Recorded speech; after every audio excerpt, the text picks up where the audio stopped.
I streamed twice yesterday in an attempt to complete both new legendary strongholds, Manning National Zoo and Tidal Basin. I got to the end of Manning with relative ease due to patience and teamwork with team synergy. It's literally an uphill battle and filled with unpredictable NPC spawn points with a mix of your traditional legendary difficulty.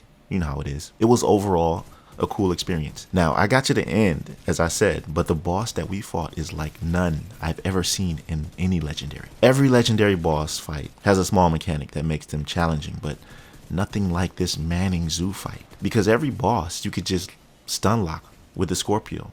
But this zoo fight was crazy. First of all, I thought they were cheating.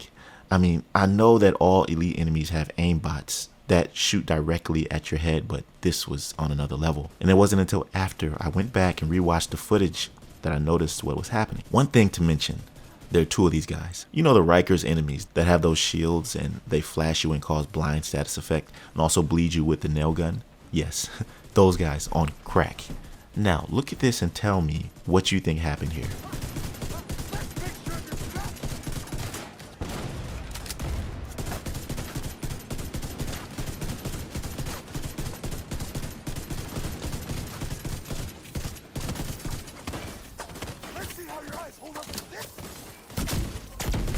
Where did I get shot from? Well, I'll tell you. These bosses use a skill that has never been used by any boss in a Division 2 ever. It was introduced once Division 2 came out, so it wasn't on Division 1 either. They're using a deflector shield. This is insane because if any of you are familiar with that shield, then you know how devastating it is against NPCs. Imagine it in their hands. This is what the devs have done to us, fam.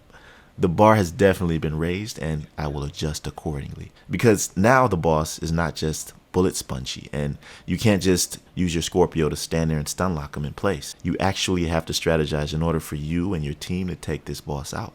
Not only do you have to deal with them, but all the drones that fly above your head at the same time. Man, my hat goes off to the devs for this one, for such a challenge. And honestly, I don't know if they took inspiration from one of my builds or not. Because my second highest viewed Division 2 video, which had over 150,000 views or something like that, something crazy. It was called Insurmountable. And it was when the deflector shield was put on the map and just revolutionized that shield and builds made with it. And now it's in the hands of an NPC boss. And I'm going to be in the lab trying to figure out a build just for these guys. And I have an assignment for the community. You get in the lab as well. Help us out and comment any suggestions you have to help defeat these bosses. I'd appreciate your feedback and I'm sure others will. I'll catch you in the next one. And shout out to Morton Ryberg for stopping by the stream last night and Yannick for responding to my tweet. I'll catch y'all in the next one. Be right out.